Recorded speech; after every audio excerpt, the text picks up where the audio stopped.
Vamos a orar, hermanos. Padre, te damos gracias esta mañana porque como hemos cantado, Señor, tu gracia es mayor, Señor. Nuestras faltas son demasiadas delante de ti. Tú las conoces todas, Señor, y solamente tu gracia, por medio de tu Hijo Jesucristo, hace que podamos estar aquí, Señor. Gracias, Padre, por ello. Gracias porque también por esa gracia es que hoy podemos acercarnos a tu palabra. Mi Señor, en otro tiempo no nos interesaba, quizás solo teníamos curiosidad o morbo al acercarnos, pero ahora tu palabra, Señor, es nuestro alimento, ahora es nuestra necesidad, Señor, constantemente. Y Padre, esta mañana nos acercamos al trono de tu gracia para suplicar que el buen pastor nos alimente con tu palabra, Señor, por favor. Suplicamos que tu Santo Espíritu esté obrando en cada uno de nosotros, abriendo nuestra mente, aplicándola en el corazón, Señor, discerniendo nuestros pensamientos. Mi Señor, tú nos llamas a que seamos transformados por medio de la renovación de nuestro entendimiento, para que comprobemos que tu voluntad es buena, es agradable y es perfecta. Y mi Señor, cuánto necesitamos que tu palabra haga eso esta mañana, que siga purificando nuestra mente y que podamos seguir siendo renovados en tu palabra, Señor. Pero mi Señor, eso no es una capacidad que el hombre pueda tener, eso eres tú, Señor. Por favor, esta mañana hazlo en cada uno de nosotros, porque lo necesitamos, Señor. Necesitamos hallar consuelo, fortaleza, ánimo. Necesitamos que nuestros corazones, si están endurecidos, sean quebrantados por tu palabra. Necesitamos ser animados, afirmados. Necesitamos seguir encontrando nuestro gozo, nuestra plenitud en tu palabra, mi Señor. Y para esto, ¿quién es suficiente sino solo tú, Señor? Te lo suplicamos esta mañana. Bendice tu palabra, Señor. Guarda mi boca, guarda mis pensamientos, guarda mi corazón, Señor. Y sé tu nombre exaltado, Señor, por sobre todas las cosas, Señor. Cuando tu palabra sea leída y sea expuesta, aún en mis muchas debilidades, torpezas, incapacidades, Señor. Por favor, obra, Señor. Te lo rogamos esta mañana. Y Padre, te damos gracias porque sabemos que tú escuchas y que esto es conforme a tu voluntad y que lo recibiremos en abundancia. Así que te damos gracias por ello, Señor. En Cristo Jesús. Amén. Vamos a ponernos todos de pie, por favor. Vamos al libro del profeta Zacarías para continuar con nuestro estudio.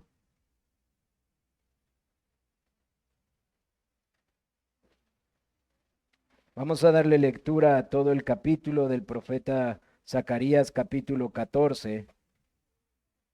Zacarías, capítulo 14. Vamos a dar unos segundos para todos estar ahí y poder leer todos juntos. Yo voy a darle lectura y si me pueden seguir ahí en sus lugares, con su vista.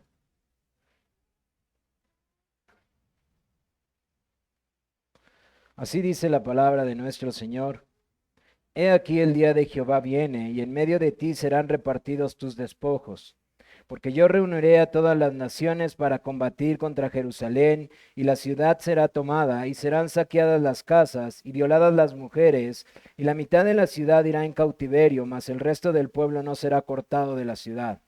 Después saldrá Jehová y peleará con aquellas naciones, como peleó en el día de la batalla.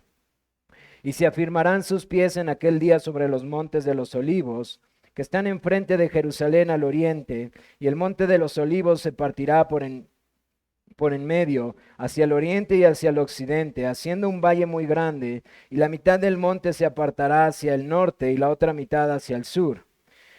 Y huiréis del valle de los montes, porque el valle de los montes llegará hasta Sal. Huiréis de la manera que huisteis por causa del terremoto en los días de Usías, rey de Judá, y vendrá Jehová mi Dios y con él todos los santos. Y acontecerá que en ese día no habrá luz clara ni oscura. Será un día el cual es conocido de Jehová, que no será ni día ni noche, pero sucederá que al caer la tarde habrá luz.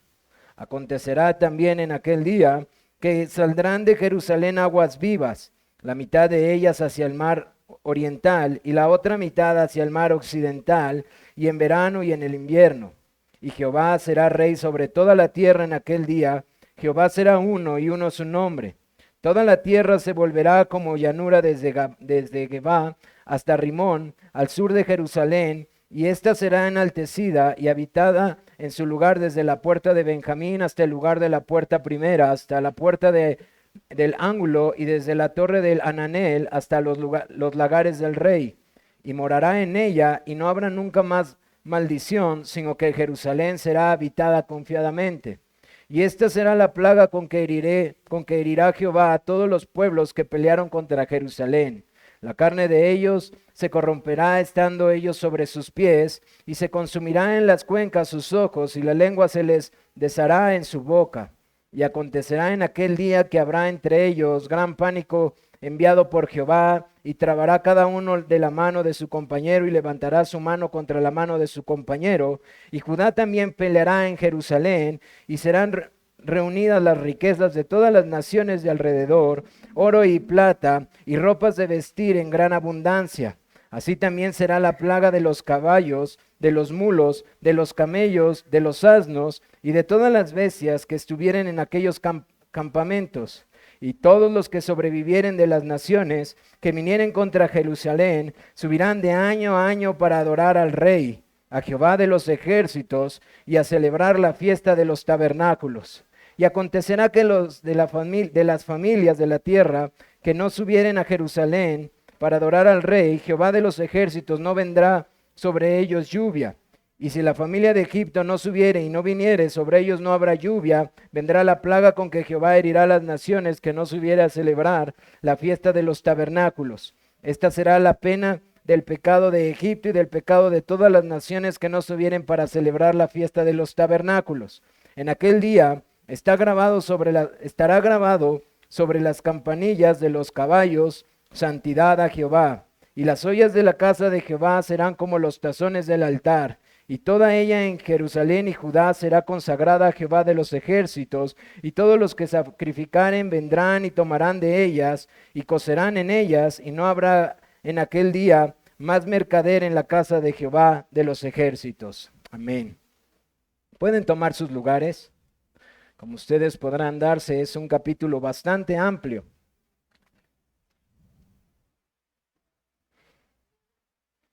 Y hermanos, este es el capítulo final de este hermoso libro del profeta Zacarías,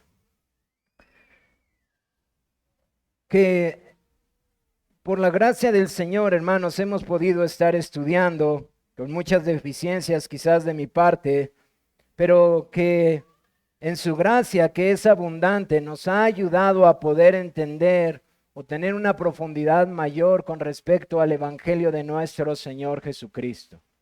Como se los he dicho en otras ocasiones, si todo lo que hacemos al acercarnos a las Escrituras no nos lleva a un mayor entendimiento de nuestro Señor Jesucristo y de la adoración a Él, entonces estamos cerrando, hermanos, estamos cerrando. Porque toda la Escritura fue escrita con el propósito de revelar Dios su gloria en la faz de Cristo. Así que nuestro propósito principal de estudiar en las Escrituras no debería de ser meramente conocer cómo vivir, aunque no está mal. Nuestro propósito principal al acercarnos a las Escrituras es poder conocer a Dios en su esplendor, y esto es en la persona del Señor Jesucristo.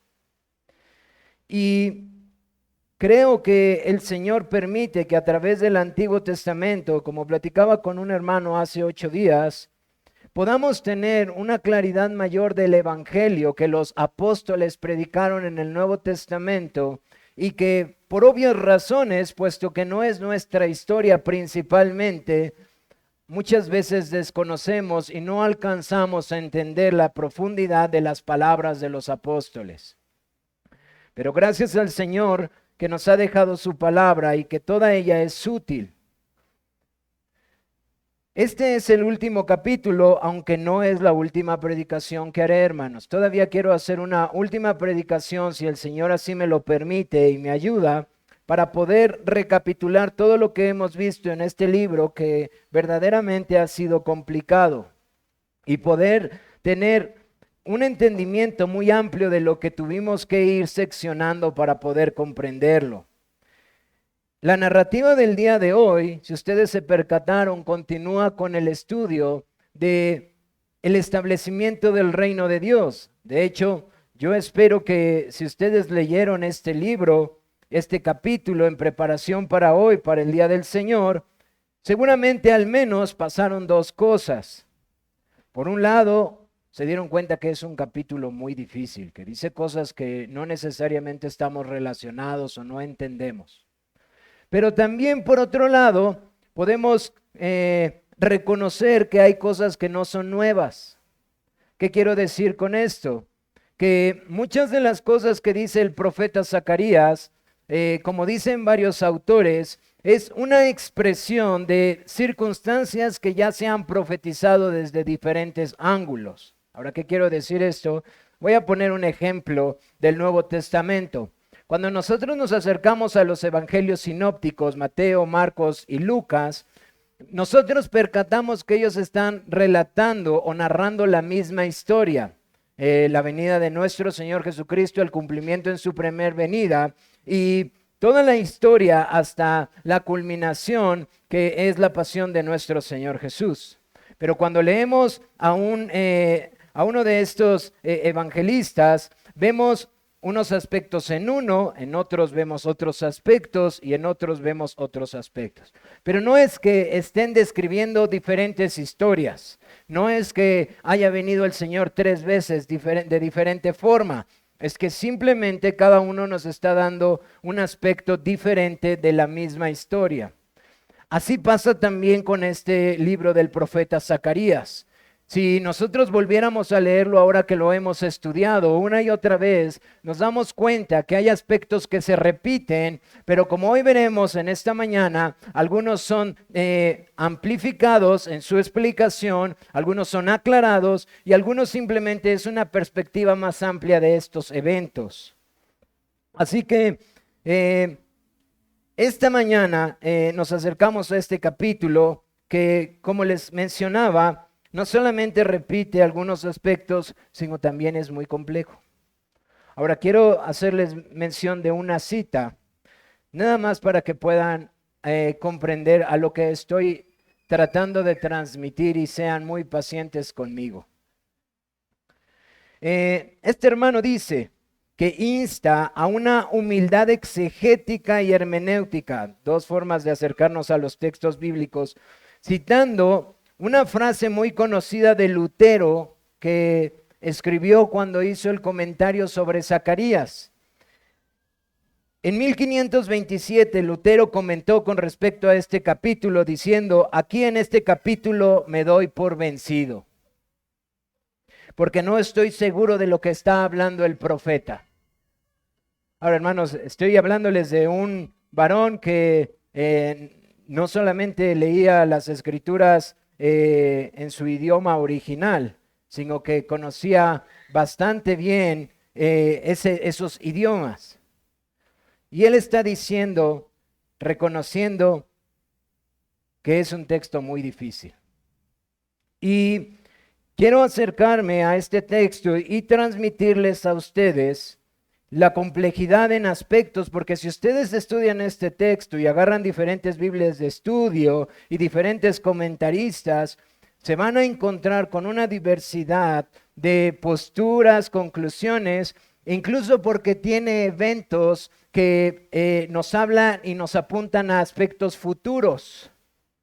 Y eso se vuelve bastante confuso. Algunos han dicho que este es un capítulo apocalíptico.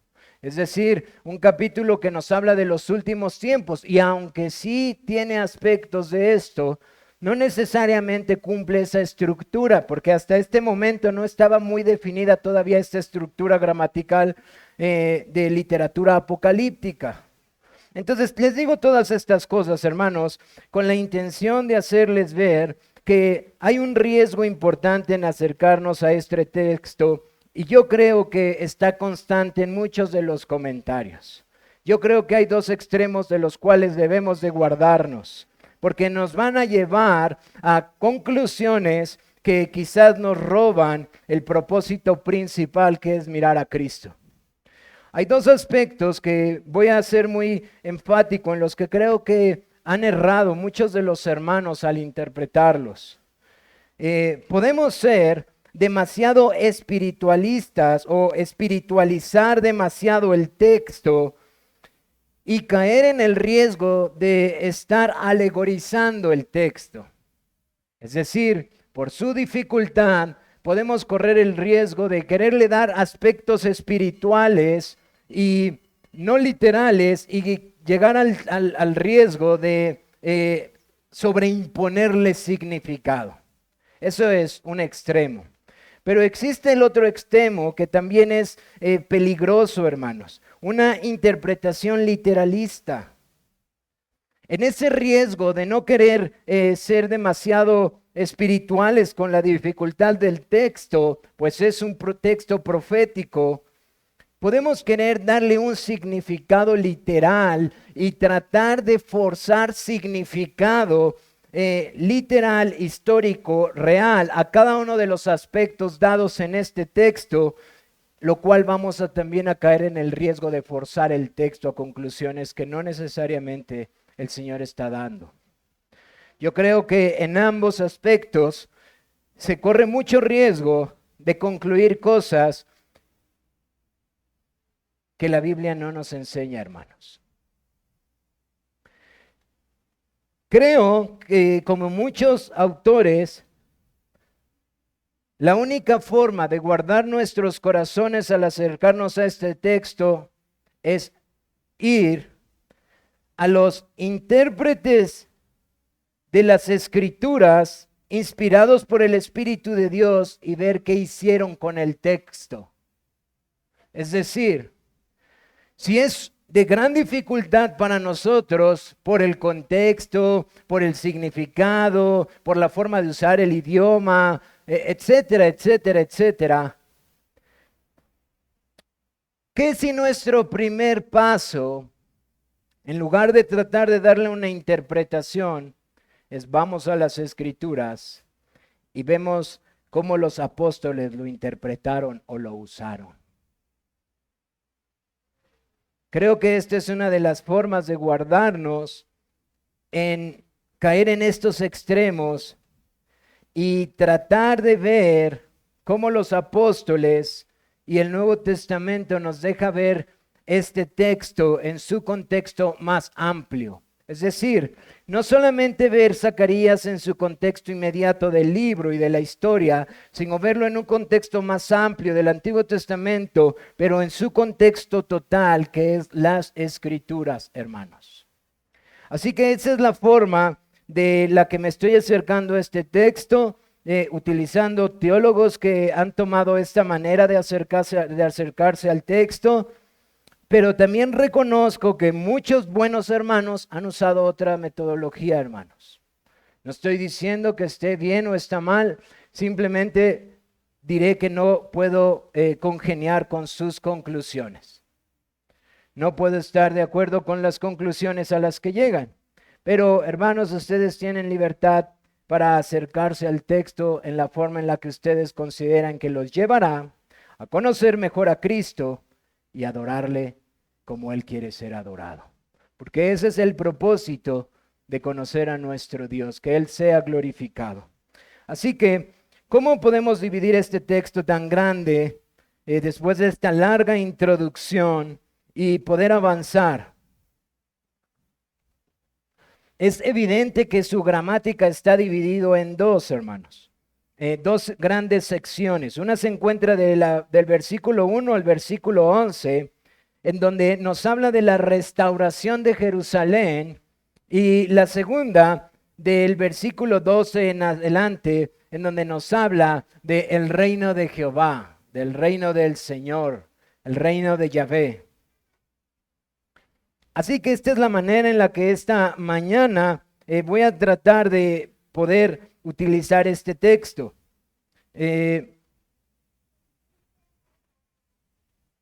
estos dos temas que les estoy comentando no son necesariamente nuevos, ya los hemos visto, ya hemos visto cómo el autor nos ha hablado de la restauración de Jerusalén, de la tierra. Ya hemos visto también de cómo el Señor ha hablado de el pacto renovado y su morada en medio de su pueblo. Así que lo que quiero decirles es que no va a ser tan complejo poder avanzar, puesto que hay aspectos ya vistos y ampliados en esta totalidad del capítulo 14 con respecto a estos temas. También es importante, hermanos, que no tratemos de verlos como aspectos cronológicos, como se los decía. Son aspectos que van a ocurrir y que se están describiendo a ocurrir en la historia del pueblo de Dios, pero no estrictamente ni necesariamente cronológicos. Algunos son ampliados, algunos son detallados y algunos simplemente son repetidos en este capítulo. Así que vamos a pasar a nuestro primer punto, la restauración de Jerusalén, del verso 1 al verso 11. ¿Qué es lo que vemos en este texto? Volvemos a encontrar esta imagen de una batalla.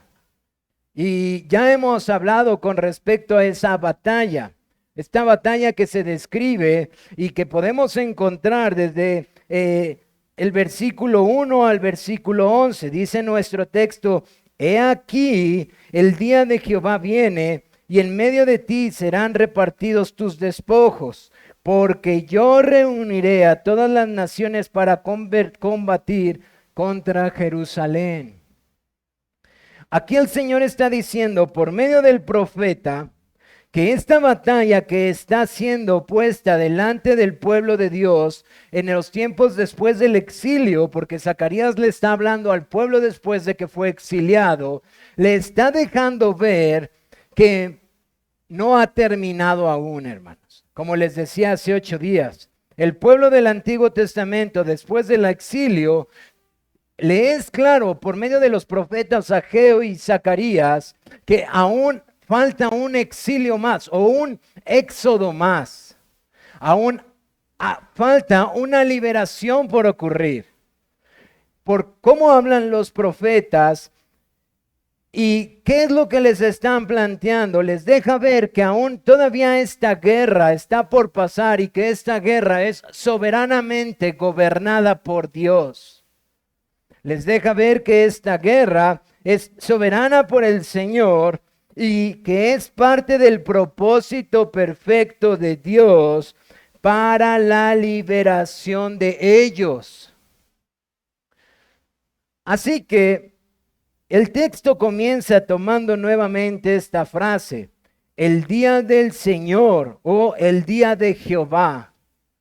Y vemos cómo esta expresión nuevamente va a ocurrir a lo largo de todo el capítulo.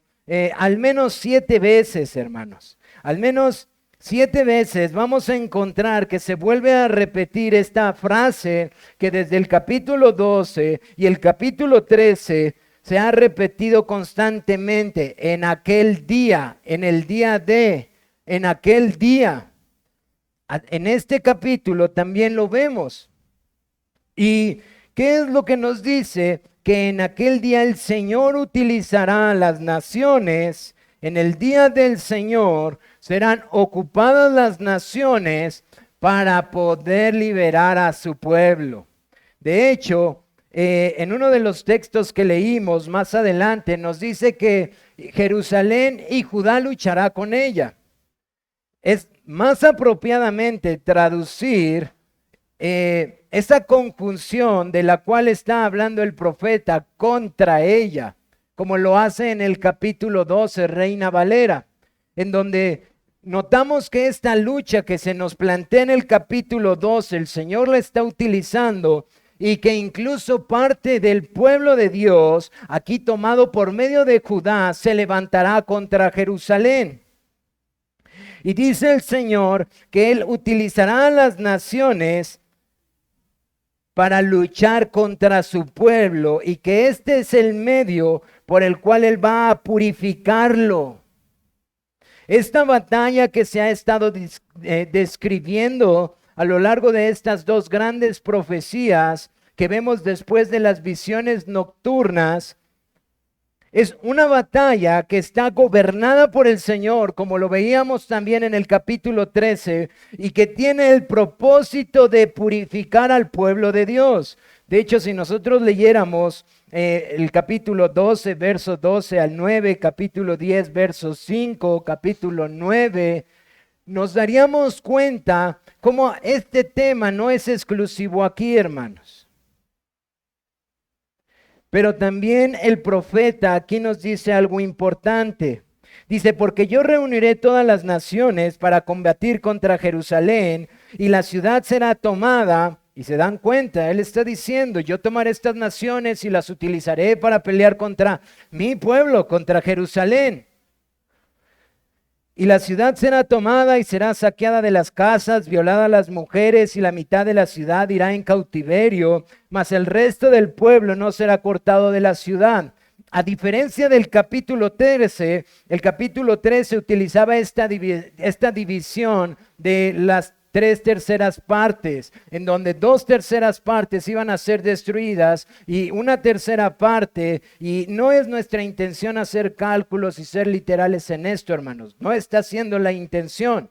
La intención está hablando acerca de que es este medio por el cual el Señor está utilizando en este momento que está describiendo como y en aquel día las naciones para purificar a su pueblo, y una parte de él será probada y no será hallada probada, mientras que otra parte será probada y será refinada y será purificada.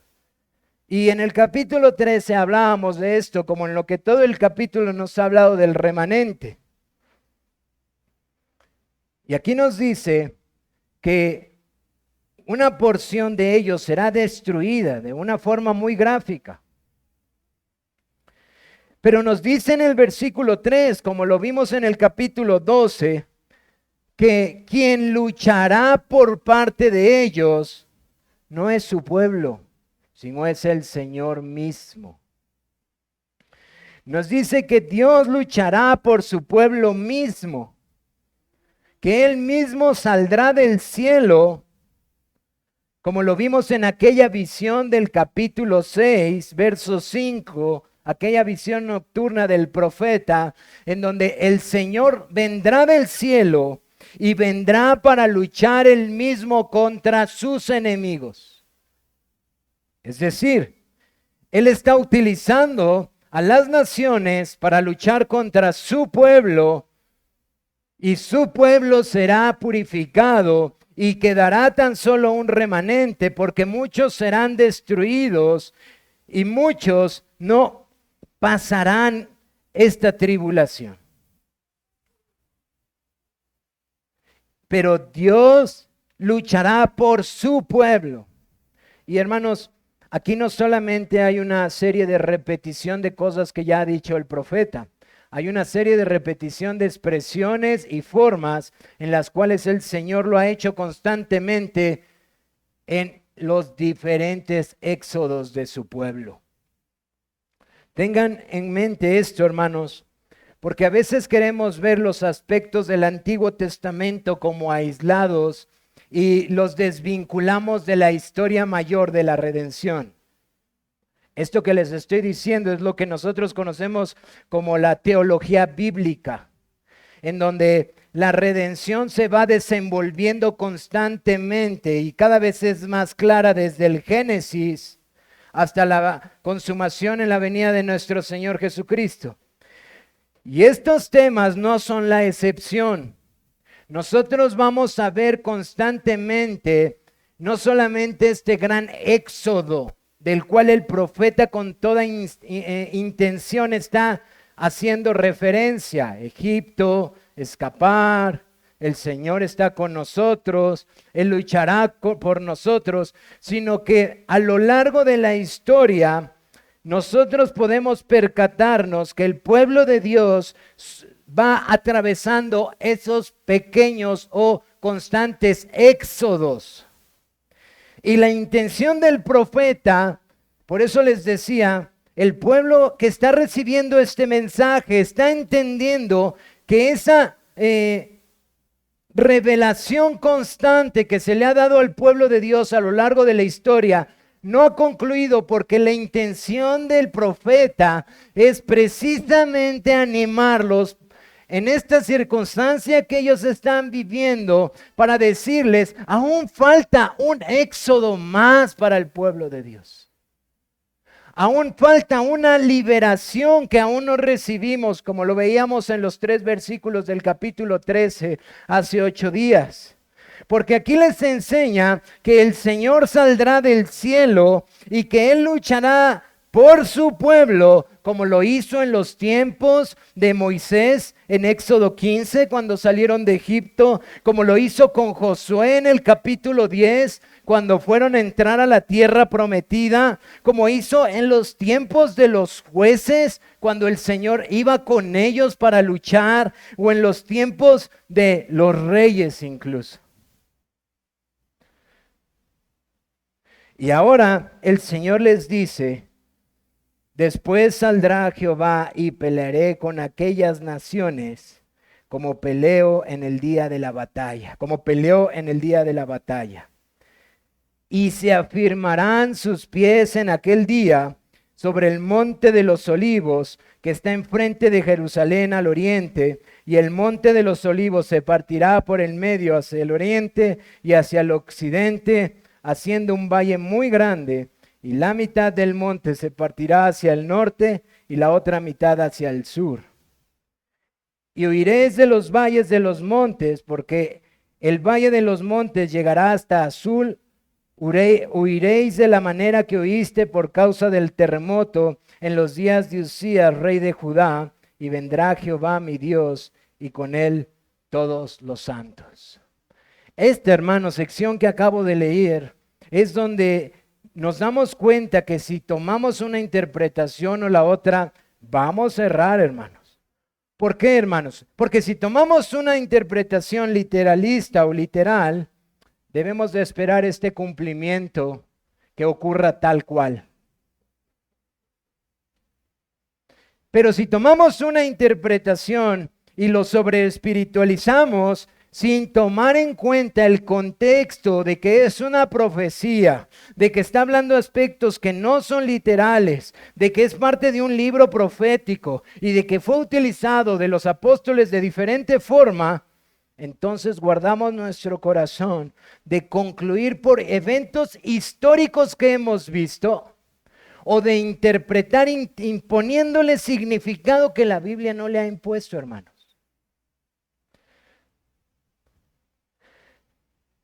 Y como veremos más adelante, saben que primero trato de explicar lo que el texto está diciendo y después voy a lo que los apóstoles dijeron. Lo que está haciendo aquí el profeta Zacarías desde el versículo 3 hasta el versículo 5 es muy claro. Decir que estas naciones que fueron levantadas por el Señor para pelear en contra de su pueblo y purificarlo, Él mismo se levantará en contra de ellos y los destruirá por una razón importantísima que es descrita aquí. Indiferentemente si el monte será dividido en dos, indiferentemente de las medidas, hay algo importantísimo que dice: porque Él estará ahí. Ahora, nosotros no debemos de perder de vista lo que el monte de Sión significa y lo que a lo largo del Antiguo Testamento ha sido para ellos, hermanos. Él está diciendo que Él estaría en medio de ellos y que Él lucharía por ellos y que ellos iban a ser salvados porque su presencia iba a morar ahí. Porque en el monte donde el Señor era adorado, Él iba a estar nuevamente y Él iba a luchar en contra de los enemigos de su pueblo. De hecho, a partir de ahí, nuestra primera parte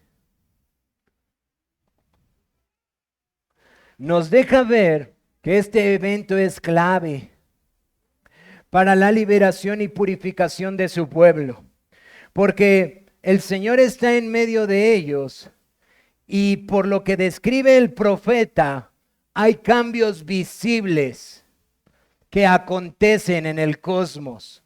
Cambios visibles que van a acontecer cuando estas situaciones estén ocurriendo, o transformaciones en los cielos y en la tierra, hermanos. Nuestro texto continúa y dice, si se dan cuenta, después de que el Señor peleará por ellos, porque Él vendrá y morará en medio de ellos, dice, y acontecerá que en ese día no habrá luz ni oscura, no habrá luz clara ni oscura. Será un día el cual es conocido de Jehová, que no será ni día ni noche, pero sucederá que al caer la tarde habrá luz. Y acontecerá también en aquel día que saldrán de Jerusalén aguas vivas, y la mitad de ellas hacia el mar oriental, y la otra mitad hacia el mar occidental, en verano y en invierno. Y Jehová será rey sobre toda la tierra. En aquel día Jehová será uno, y uno su nombre. Este es uno de los aspectos principales por los cuales uno puede darse cuenta que el profeta, inspirado por el Señor, está ampliando cosas. Porque ustedes recordarán que antes de este capítulo, el rey de esta nación nunca fue llamado rey. Era el pastor. Y hablaba acerca de el pastor del pueblo, el pastor de su pueblo. Y ese pastor se refería en muchas formas a los gobernantes y al rey. Y eso es a lo largo de todo el capítulo. Pero es en este capítulo donde por primera vez este rey ya es nombrado Jehová. Este rey ya es identificado, este rey que vendría a morar en medio de ellos y que, como dice aquí, traería paz y traería abundancia y traería bienestar para su pueblo. Por primera vez es identificado con toda claridad con Jehová, el rey. Y dice, y él vendrá y morará en medio de nosotros. Los cielos y la tierra serán transformadas, porque en este día Jehová será rey y vendrá y morará sobre toda la tierra. Y en aquel día Jehová será uno y uno su nombre. Hermanos, hay muchísima enseñanza aquí que no puedo detenerme tanto. Pero esta expresión de Jehová será uno y uno su nombre, ¿a qué nos trae a memoria, hermanos? Yo espero que el Señor nos ayude. Jesucristo. Les voy a decir algo que a lo mejor constantemente perdemos de vista. Al Shema. Al Shema. Y el Shema tiene suma importancia para el pueblo de Dios. Él se está describiendo como Jehová uno, el único Dios verdadero. Pero en el contexto del Shema, ustedes deben de considerar todo lo que después de esto viene para el pueblo del pacto. Sus mandamientos, que no es sino una expresión de la adoración al único Dios. Y aquí está diciendo, y Jehová será rey y morará en medio de nosotros, y Jehová será uno. Es decir, es como si esta explicación de la que está diciendo aquí el profeta, por primera vez, ese Shema que ellos habían memorizado tendrá un sentido real y objetivo. Él será uno en medio de nosotros. Ahora, hermanos, esa expresión tiene una implicación enorme de la adoración. Jehová, el único Dios verdadero, el único Dios. Estoy siendo sumamente enfático, hermanos, porque ¿cuál ha sido el problema del pueblo de Dios a lo largo del antiguo pacto? Su idolatría. Su idolatría, de la cual capítulos atrás les ha dicho: y yo los libraré de sus ídolos y de sus falsos profetas y los purificaré.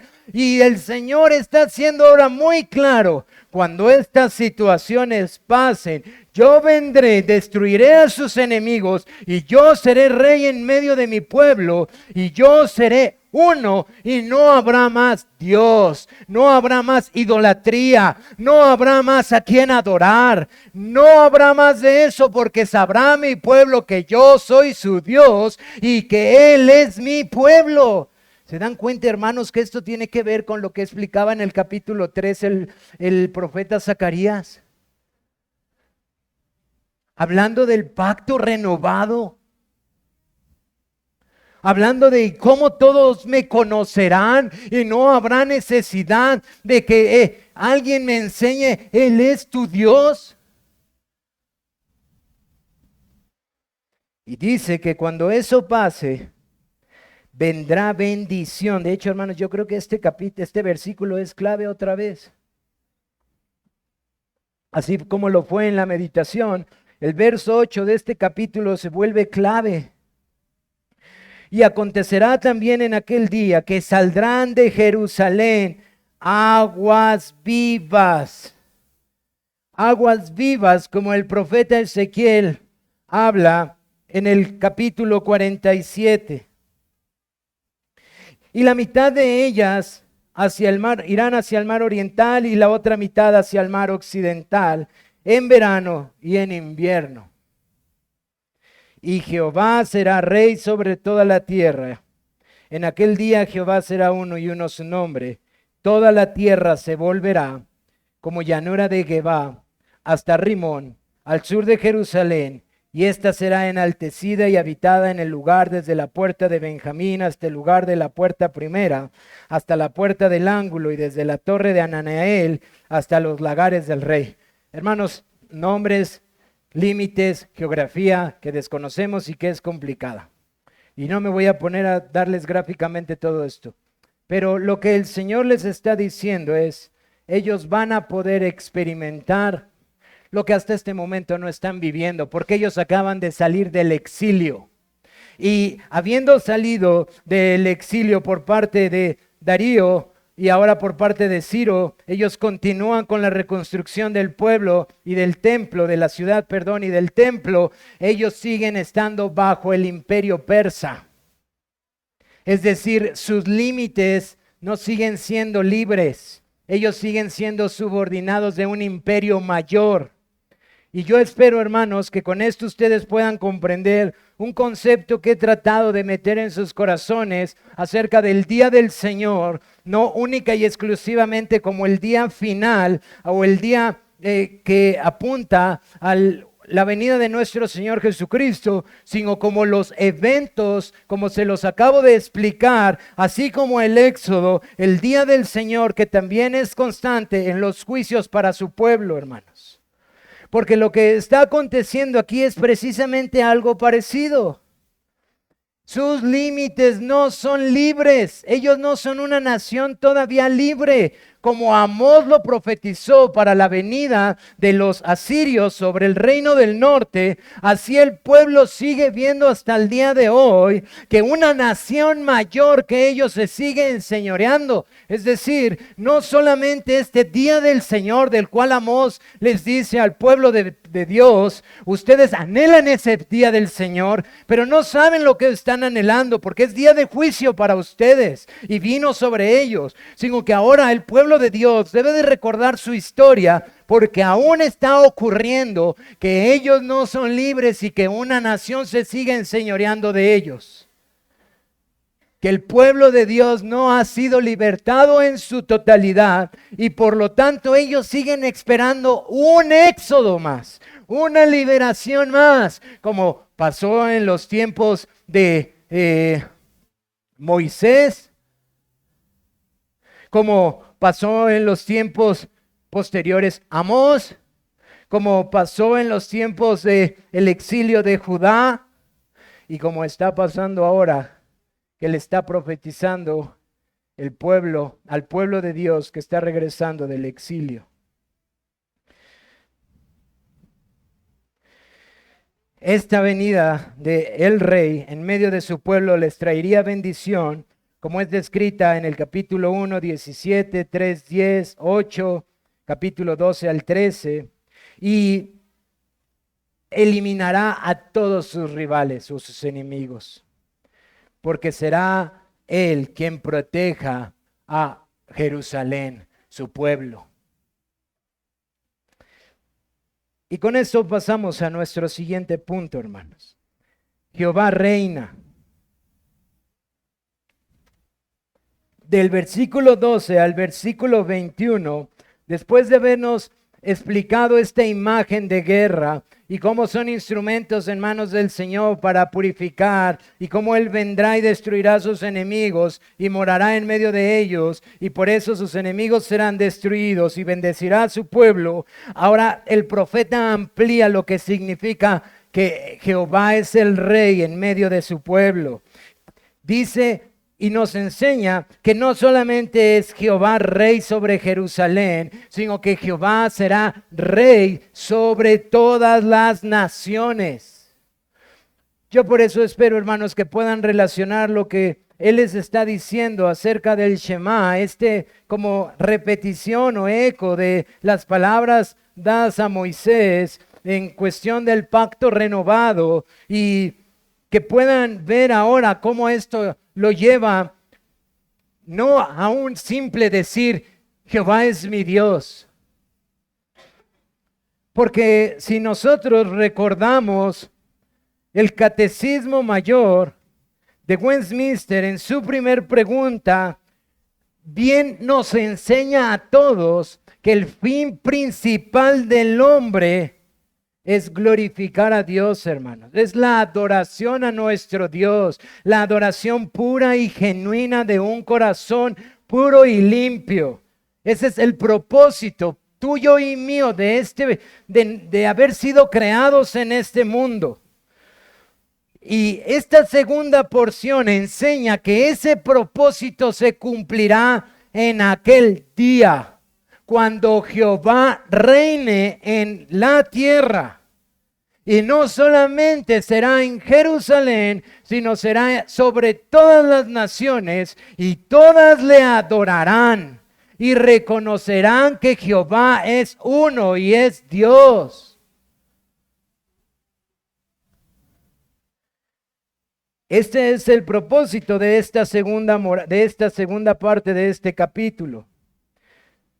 Del versículo 12 al versículo 19, nosotros podemos ver cómo el Señor es soberano sobre aquellos que no le adoran.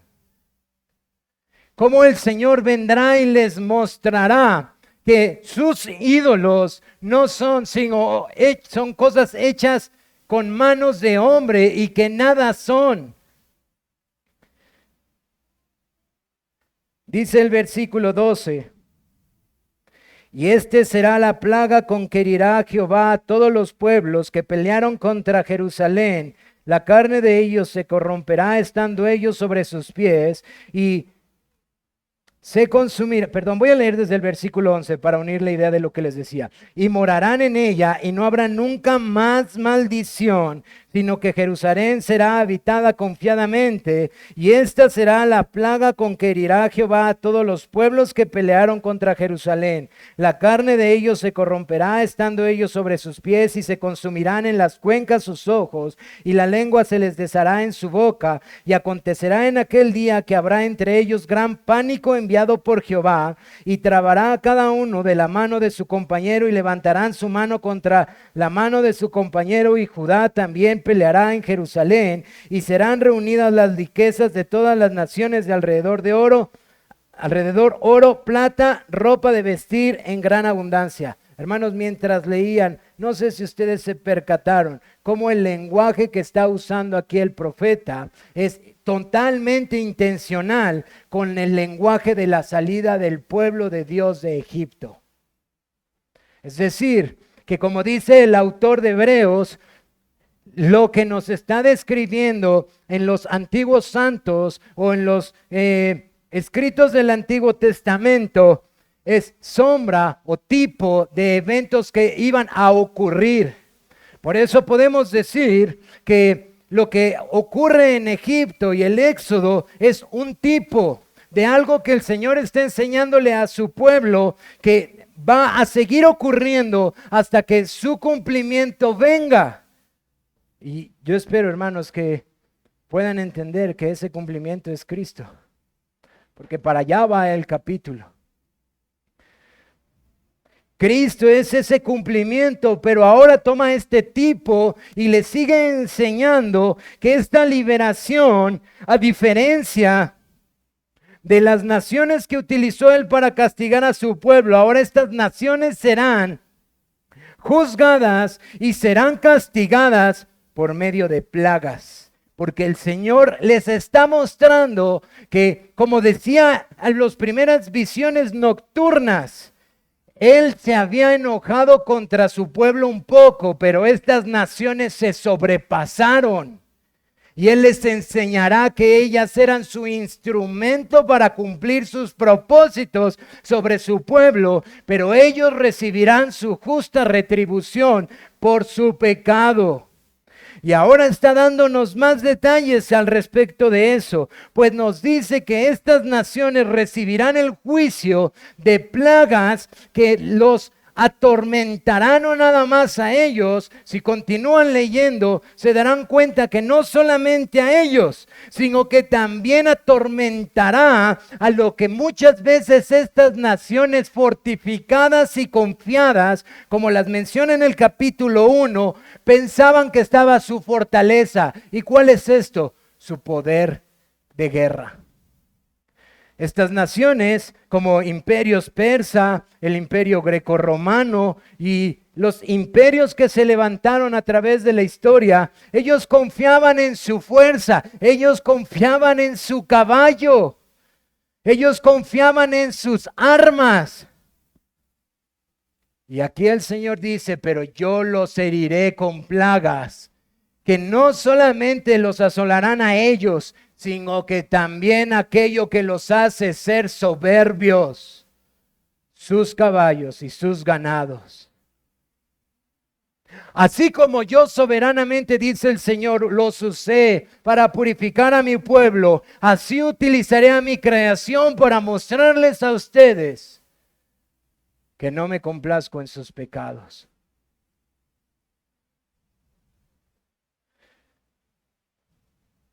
¿Y cuál es el resultado de esto, hermanos? Es increíble ver lo que el Señor les está diciendo para seguir animando a este pueblo. Dice desde el verso 16. Voy a leer desde el 15. Así también será la plaga de los caballos, de los mulos, de los camellos, de los asnos y de todas las bestias que estuvieren en aquellos campamentos. Y todos los que sobrevivieren de las naciones que vinieron contra Jerusalén subirán de año en año para adorar al Rey, a Jehová de los ejércitos, y a celebrar la fiesta de los tabernáculos. Otro versículo clave, hermanos. Otro versículo sumamente importante en el uso de este Antiguo Testamento en el Nuevo Testamento, como dice G.K. Bill. El resultado, no solamente serán destruidos sus enemigos, sino que de entre las naciones, como lo vimos en una de las visiones, los que le pertenecen a Él vendrán, adorarán y sabrán que Él es Rey. Es decir, ya no solamente el pueblo de Israel, sino de las naciones Él traerá a los suyos y le adorarán y sabrán que Él es Rey. Por cierto, no voy a decirlo y por eso lo quiero comentar ahorita. Santiago utiliza esta expresión en el libro de los Hechos para hablar de la inclusión de los gentiles.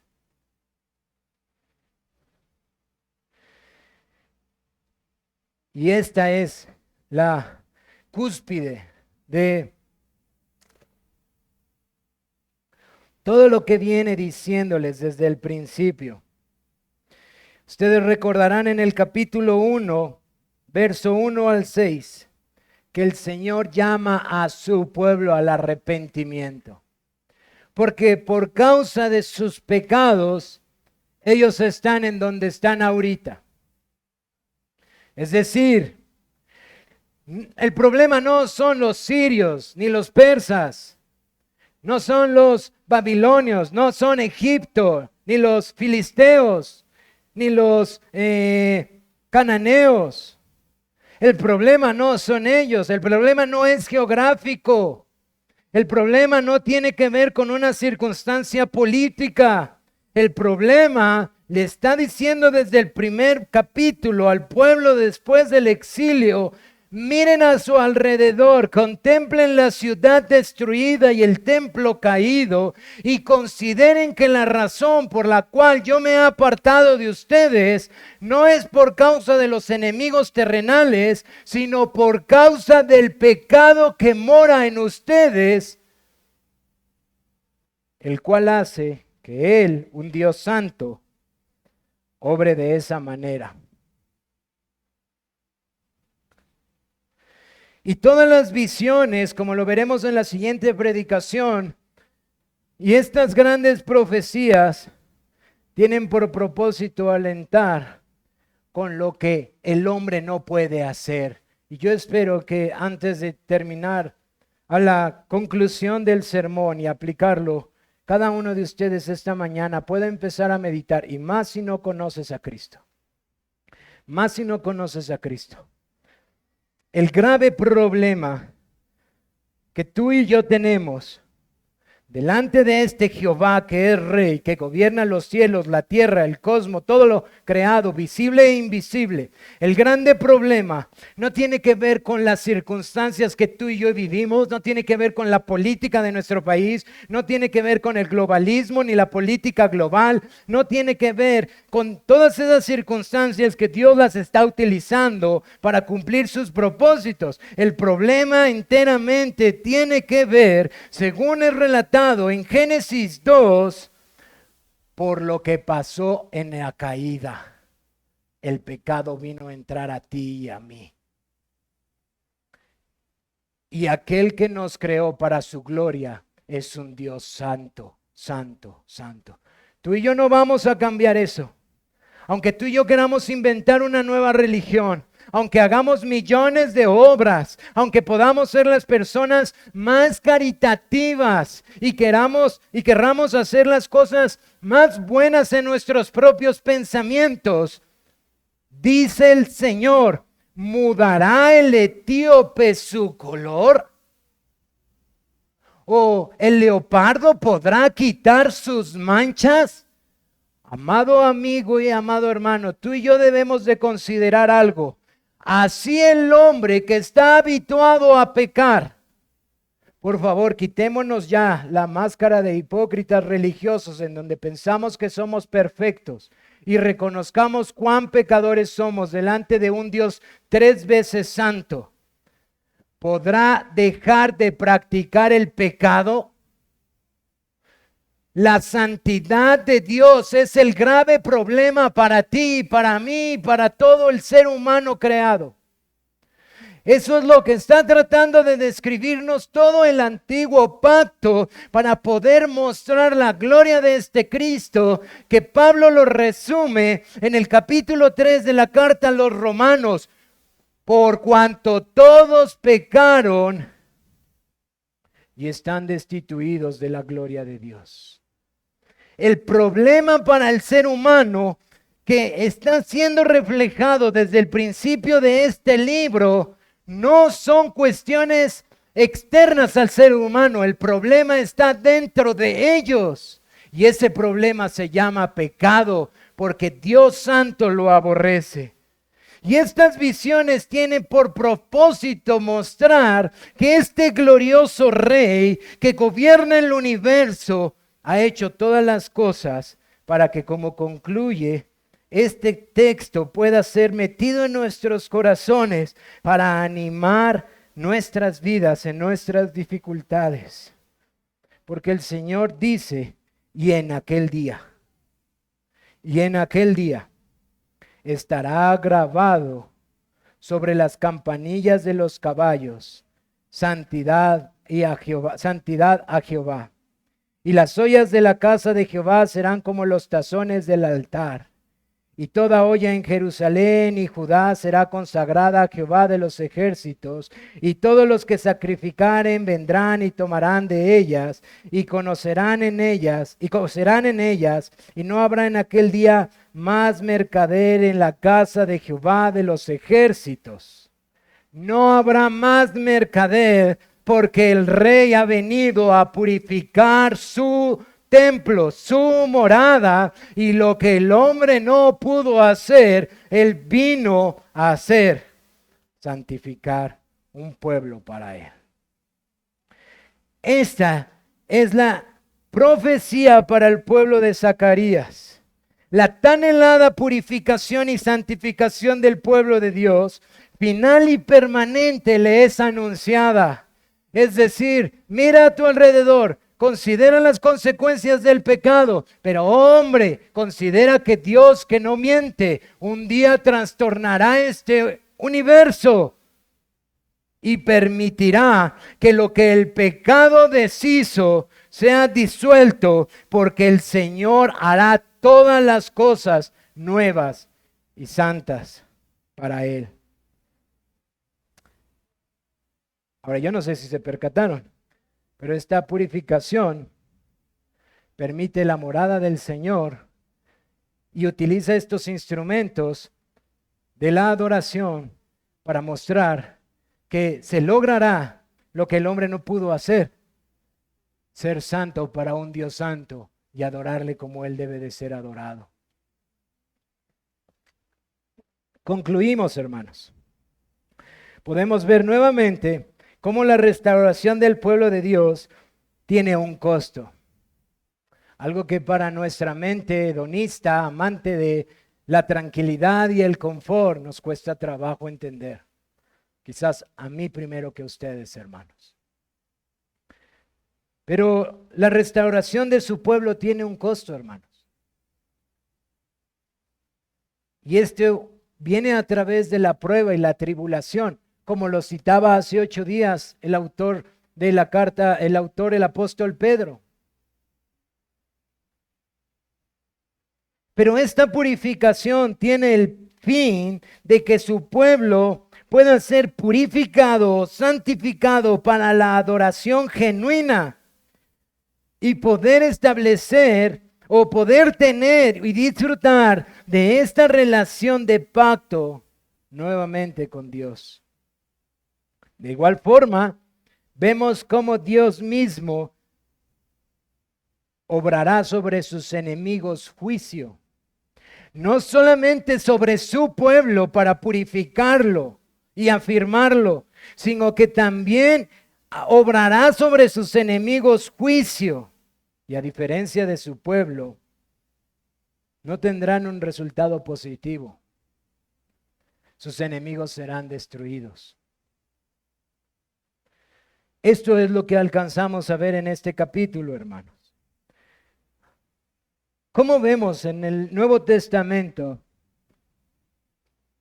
que este capítulo es utilizado?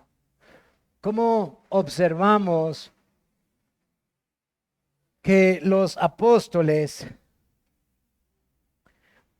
utilizan estos textos difíciles que a veces nos cuesta trabajo comprender en su totalidad y que quizás así va a ser hasta que el Señor venga? No estoy aquí tratando de decir, hemos resuelto el misterio de Zacarías, hermanos. Solo quiero citar algunos textos claves y animarlos para que en su estudio personal puedan utilizar estas herramientas. Hay una muy sencilla. Utilicen una referencia cruzada. Tengan una Biblia de referencia cruzada. Vean un texto y luego vean todas las referencias de este texto en todo el contexto más amplio de la Biblia. Y ustedes mismos sean bendecidos por cómo este texto se explica a sí mismo en las Escrituras. El Esta frase de la que hemos hablado constantemente, del ya pero todavía no, del Nuevo Testamento, es sumamente importante para entender este texto.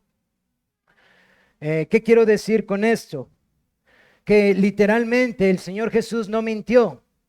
Cuando Marcos registra el comienzo del ministerio de nuestro Señor Jesucristo no está hablando en sentido obscuro, no está hablando en un sentido que nos debe de llevar a considerar que hay algo ahí que no entendemos, está hablando con toda claridad.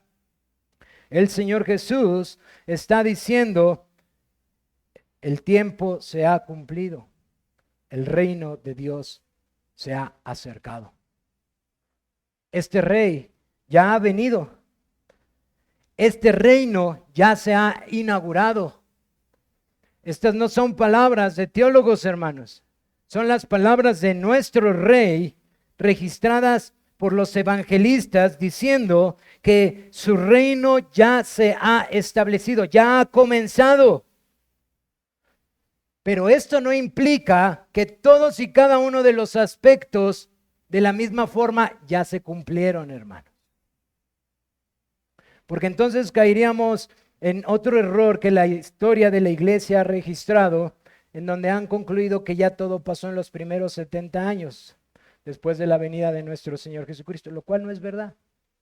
No es verdad. Seguimos viendo esta sucesión de eventos que nos siguen apuntando a un evento mayor. ¿Cuál es ese evento que, así como el pueblo de los tiempos del exilio esperaba, la iglesia o el pueblo de Dios en el Nuevo Testamento está esperando? ¿Cuál es ese evento? Que ese reino sea consumado.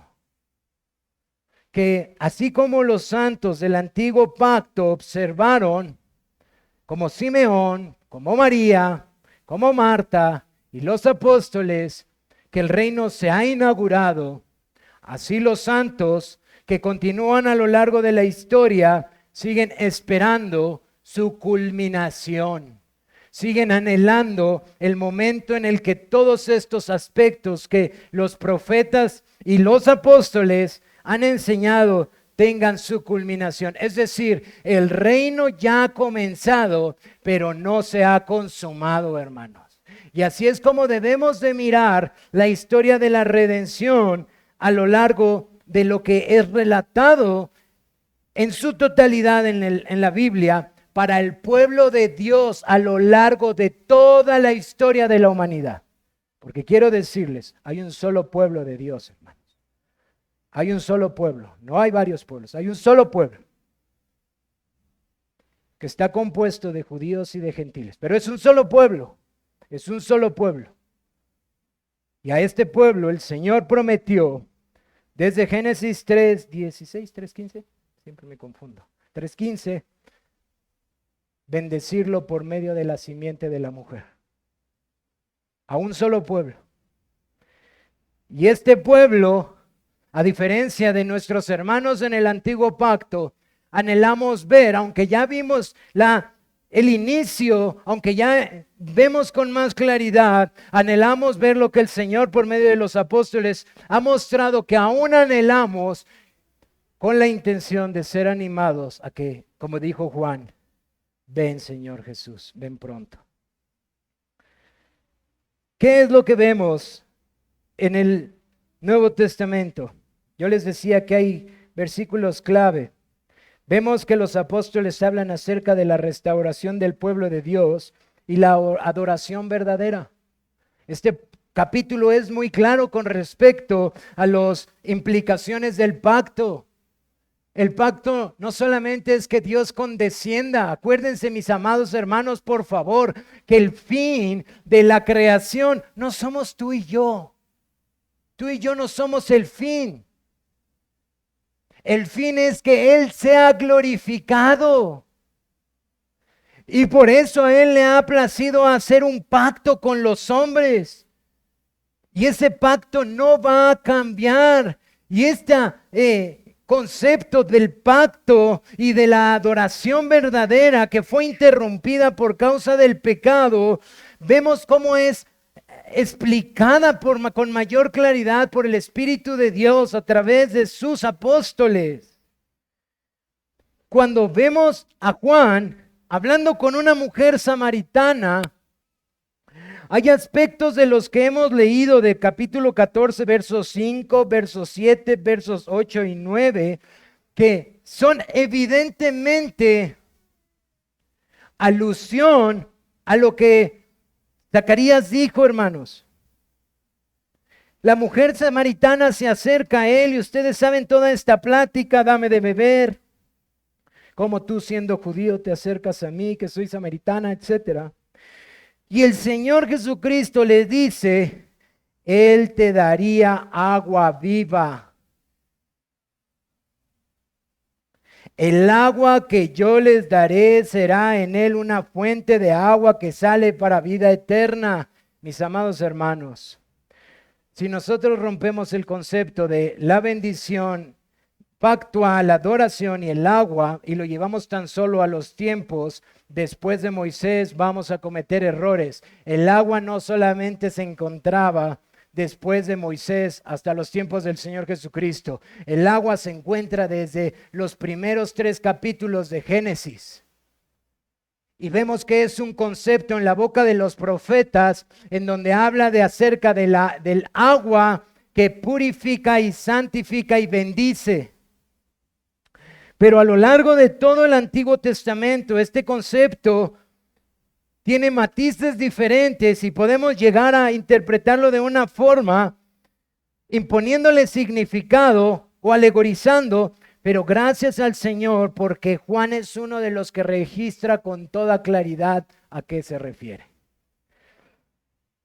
Juan 7, que por cierto, yo no sé si se han fijado, es increíble cómo nuestro Señor tiene cuidado de los detalles o de la jota y de la tilde.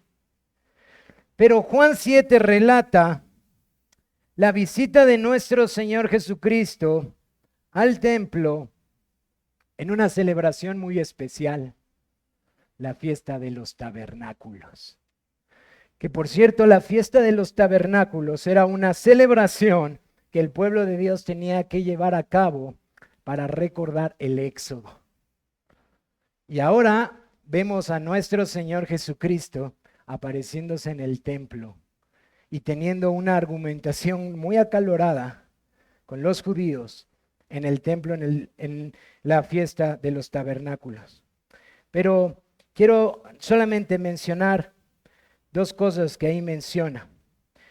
Es en esta plática y en estos días de la celebración de los tabernáculos, en donde él dice con claridad con respecto a el agua y con respecto a la luz.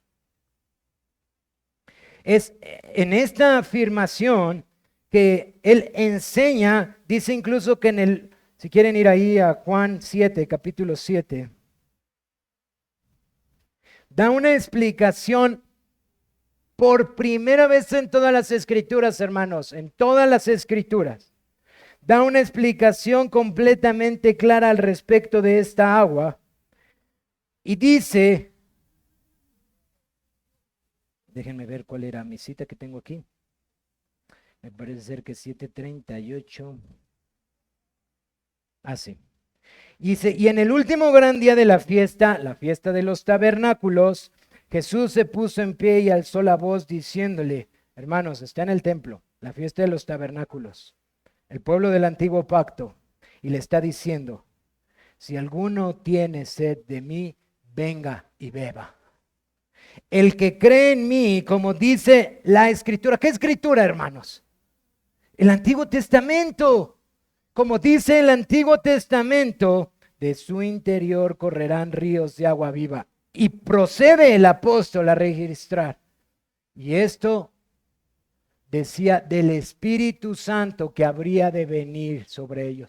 ¿Recuerdan una visión que habla precisamente también de esto? Del Espíritu Santo y cómo nunca se acabará y cómo el candelabro era tipología del Espíritu Santo y cómo esto nunca iba a terminar. Y aquí el Señor Jesucristo dice con toda claridad que el que cree en Él recibirá el Espíritu Santo. Y esos serían los ríos de agua viva. Pero no solamente esto, hermanos. Quiero llevarlos a Apocalipsis para mostrarles cómo, aunque esto ha sido inaugurado, aún esperamos una consumación de esto. Vamos al último capítulo de la Biblia. Juan, nuevamente, en este capítulo 22,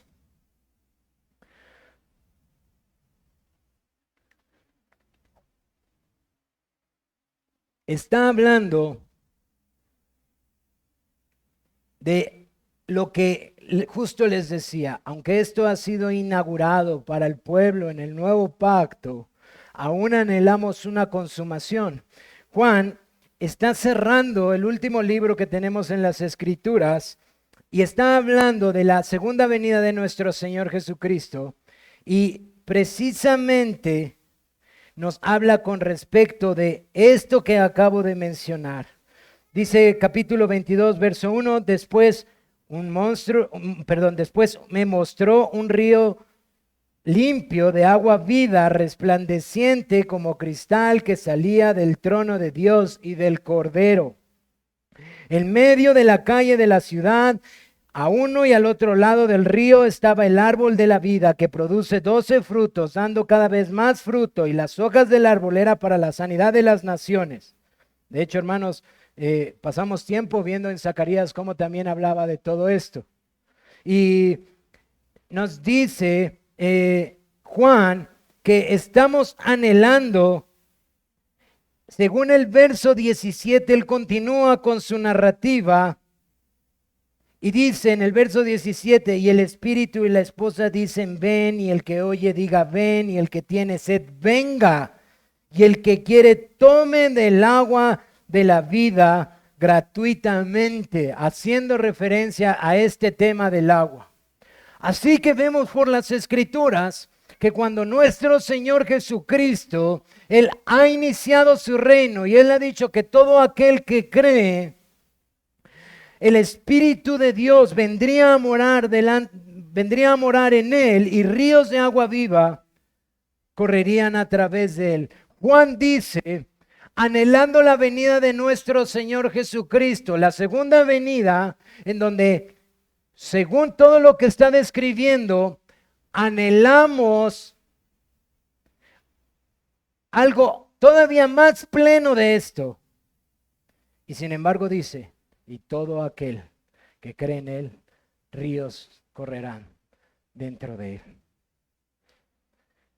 Así que la restauración del pueblo de Dios y la adoración verdadera, vemos que es un tema que los apóstoles enseñan que ha comenzado, aunque aún esperamos su culminación.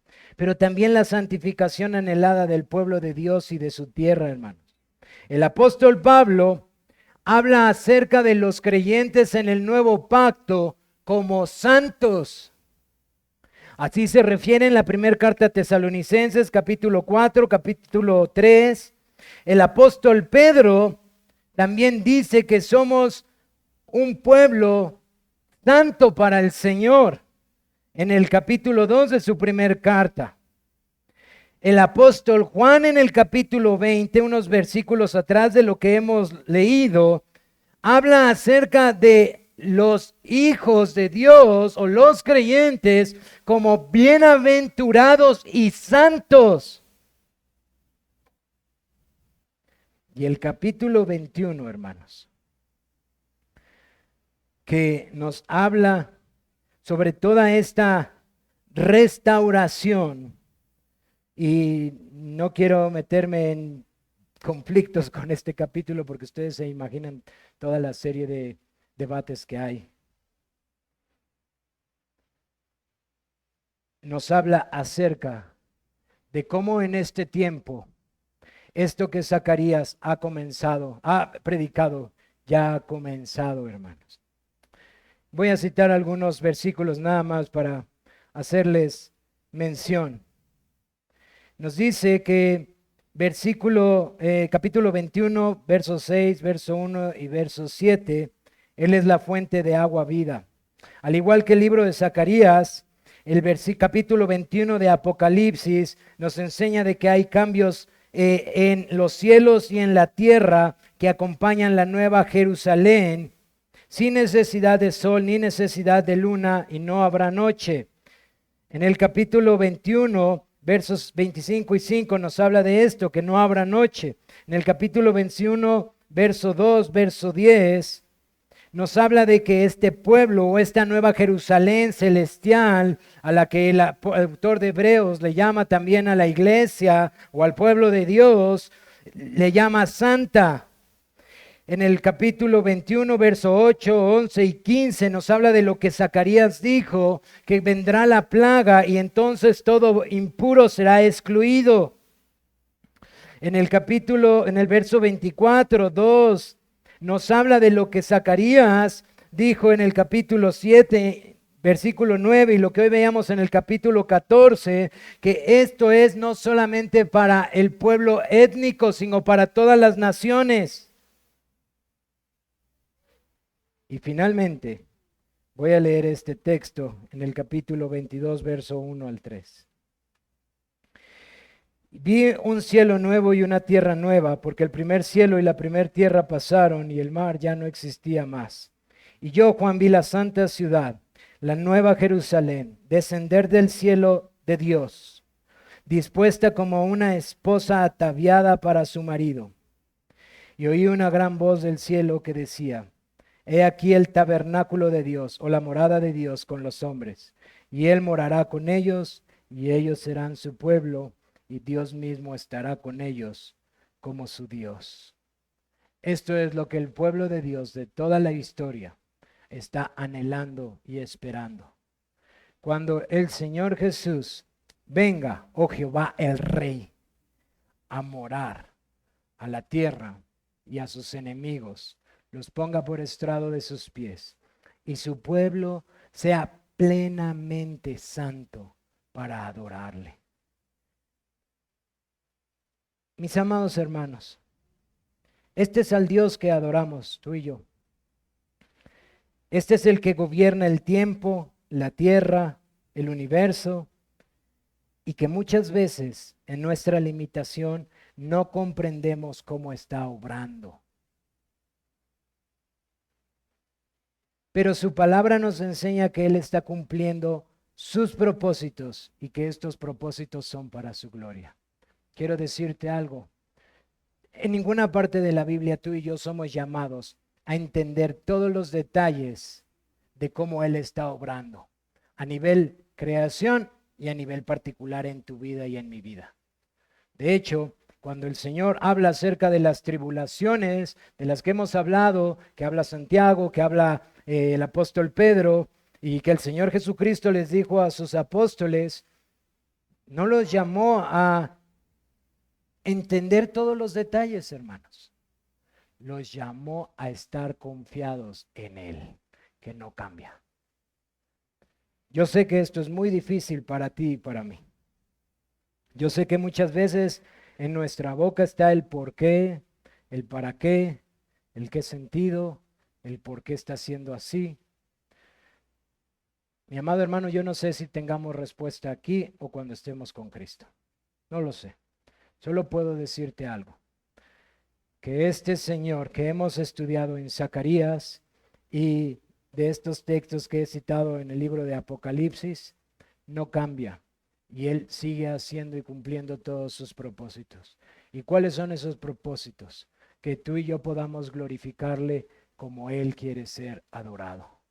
Que tú y yo podamos adorar al que nos creó y nos llamó para servirle como Él quiere. A veces duele, hermanos, sí, duele mucho. A veces es muy difícil entender el trato. Ha sido difícil el trato para su pueblo, no solamente en el Nuevo Testamento, ha sido a lo largo de toda la historia por causa del pecado y de este mundo caído difícil. Por eso, como Juan dijo, la iglesia clama, ven Señor Jesús, ven pronto. Ese es el mayor anhelo del pueblo de Dios. ¿Y cuál es nuestra confianza? Que este es al Dios que adoramos. No es un diosito, hermanos. No es una cosa que pueda ser manipulada por los hombres.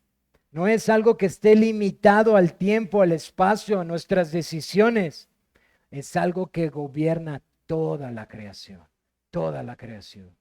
Y cuando nuestro corazón desfallece, así como en los santos del antiguo pacto, y quizás los creyentes como Ageo, como Zacarías, como Esdras, como Nehemías, y quizás su corazón desfallecía mientras la construcción tenía que llevarse a cabo, ellos tenían que mirar a las promesas del Señor, ver su cumplimiento en sus juicios, en sus bendiciones, y afirmar su corazón, no en sus sentimientos, no en sus circunstancias, sino en aquel que los llamó de las tinieblas a su luz admirable.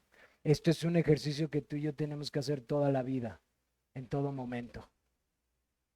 Porque nuestra fe no es una fe grande, mi amado hermano. No es una fe fuerte. El que es grande y el que es fuerte es Cristo, el Rey. Pero nosotros no lo somos. Tú y yo vamos a caer muchas veces. Vamos a errar muchas veces. Y vamos a ver con mucha neblina muchas veces. Así que animemos nuestros corazones, recordando que al Dios que adoramos tiene cuidado de todas las cosas que Él hace y que las hace para su gloria. Amigo, que estás esta tarde aquí con nosotros, solo puedo decirte, ven y ríndete a este soberano Dios. Y quiero ser muy honesto contigo.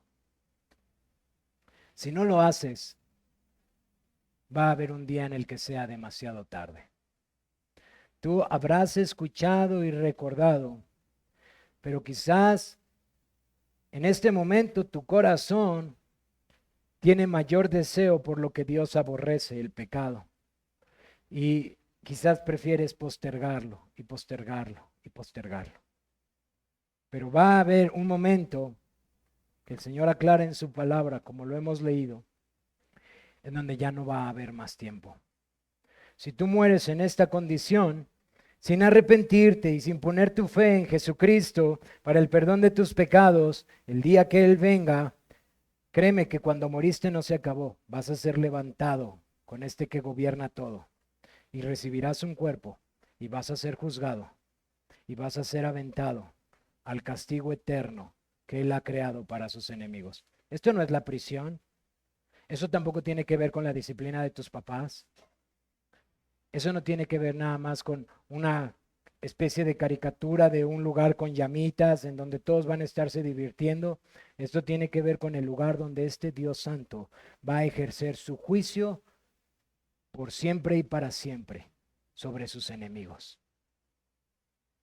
Tú sabrás que habías escuchado, pero también sabrás que preferiste el pecado, que la misericordia y la paciencia de Cristo.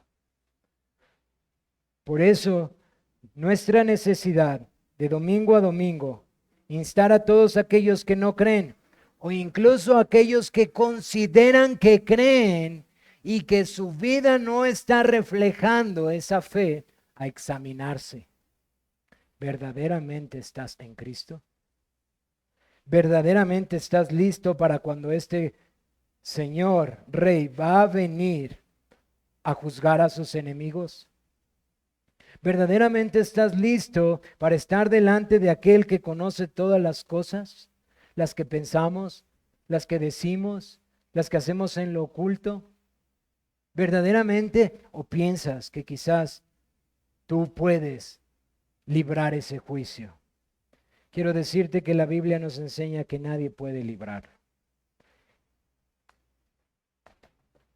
Las naciones de las cuales habla en el antiguo pacto han recibido sus juicios. Y esos juicios deben de ayudarte a tener temor en tu corazón. Porque si ellos recibieron su justa retribución, ¿qué pasará contigo que no te has arrepentido y has puesto tu fe en Jesucristo? ¿Crees que escaparás? Mi amigo, este Dios es un Dios glorioso. Es un Dios muy paciente, es un Dios muy misericordioso. Es un Dios que ha dado a su Hijo y lo ha puesto en nuestro lugar y ha traído juicio sobre él, para que pecadores como tú y como yo podamos recibir perdón y la vida eterna. Yo no te digo esto porque nosotros como iglesia te vamos a juzgar. Yo te digo esto porque esto lo dice su palabra. Y si mis hermanos se acercan contigo a repetírtelo constantemente, es porque te aman y no esperan que mueras en tus pecados. Es porque verdaderamente te aman. Si te aborrecieran, te dejarían seguir practicando tu pecado. Al final, tú conocerás a este Dios. Pero el amor de mis hermanos hace que te trajeran aquí este día. El amor de mis hermanos hace que te lo compartan constantemente, confiando en que Dios puede salvarte. Por favor, tengas 8, 9, 40, 60 años. Considera a este Dios y considéralo pronto. Ni siquiera sabes si mañana vas a morir. Ni siquiera sabes si mañana respirarás. No sabes si te levantarás siquiera. Pero quiero decirte algo. Lo que hizo este glorioso Dios, del cual hemos leído que se escribió hace más de 2500 años, quiero decirte algo. Sigue siendo tan veraz para el día de hoy. Todos tus pecados pueden ser perdonados. Y también puede decir sobre ti santidad a Jehová. Puedes ser un instrumento santo para Él. Por muy miserable que nuestra vida haya sido, si su sangre te limpia, puedes ser un instrumento santo para adorarle. Por eso vino el Señor, por miserables como yo y como tú, por personas que no eran, para avergonzar este mundo, de lo vil y menospreciado como yo y como cada uno de mis hermanos ha tomado, para mostrar que este es Rey glorioso y misericordioso. Por favor, no dejes que pase el tiempo. No dejes que pase el tiempo. Ni siquiera tienes que venir conmigo, no tienes que ir con... Tienes que ir a sus pies y conocer que Él es Dios, que tiene misericordia de todos aquellos que lo buscan. Pequeños, hay muchos niños aquí, jóvenes, que piensan que su fuerza y su vitalidad no terminará, que piensan que esta restricción que existe a esta edad no avanzará. Pero tengo que decirte algo. Tu corazón es malo y ama el mal. Y a medida que tú y yo crecemos, como lo ves ahora a tu alrededor, o como lo puedes ver en televisión o en algunos otros lugares, ese pecado va a ir creciendo y vas haciendo cosas peores y peores y peores. Y vas deseando cosas peores y peores y peores. Y cada vez te vas enredando más en lo que Dios aborrece. ¿Y sabes qué dice la Biblia? Estás atesorando más castigo sobre ti. Pequeñito, no esperes a llegar a la edad de tus padres o a la edad de los que ves aquí. Ve a esta edad a Cristo y clama a Él. Ve a esta edad y dile, Señor, ten misericordia de mí. Ten misericordia de mí. ¿Sabes algo? Él no echa fuera a nadie que vaya a Él. No tienes que llegar a lo que muchos de nosotros hemos llegado. Dios quiera tener misericordia de ustedes y puedan conocerle a temprana edad y saber que Él es Dios y adorarle por lo que Él es. Vamos a pasar a la cena del Señor, hermanos.